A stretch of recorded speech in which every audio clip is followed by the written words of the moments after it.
So you go solar and your panels are producing more power than you're using and you think, awesome, this utility is going to pay me for that extra electricity. And they do, sort of. Here's what they don't tell you up front. Net metering is the program that lets you send excess solar energy that you produce back to the grid and get a credit on your bill. In the early days, it was genuinely great. Utilities would credit you the same rate you'd pay for electricity. So for example, if you pay 15 cents per kilowatt hour over here to buy power, then they'd credit you 15 cents over here for every kilowatt hour you put back into the system, dollar for dollar or one for one. And that made solar pencil really well. But here's what's been happening across the country over the last few years. And this is really important if you're still on the fence about solar. States have been quietly downgrading their utility programs.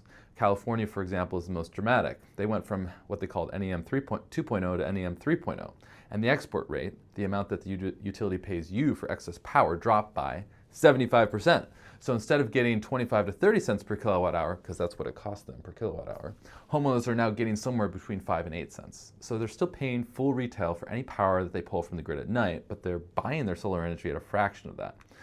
So Florida, Texas, Maryland, the markets I work in still have very decent net metering programs today, but the trend nationally is clear. Utilities are lobbying to reduce what they pay out, and they're winning those arguments. If your solar system is designed assuming strong net metering credits, and those credits all of a sudden get cut, then your savings take a hit, and the math changes. And that's not a reason not to go solar, but it is a reason to think carefully about how your system is designed and whether you should be pairing it with a battery or not. But here's the shift. There are a lot of smart homeowners out there, and instead of producing excess energy and exporting it to the grid at a low rate, they're actually storing it in their battery and using it themselves at night at the full retail value. So essentially, you're becoming your own utility.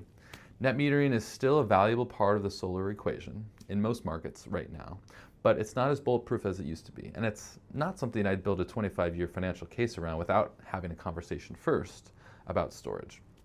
In the next video, I'm going to break down battery value by state, because whether battery makes sense for you financially depends a lot on where you live and what your utility's rate structure looks like.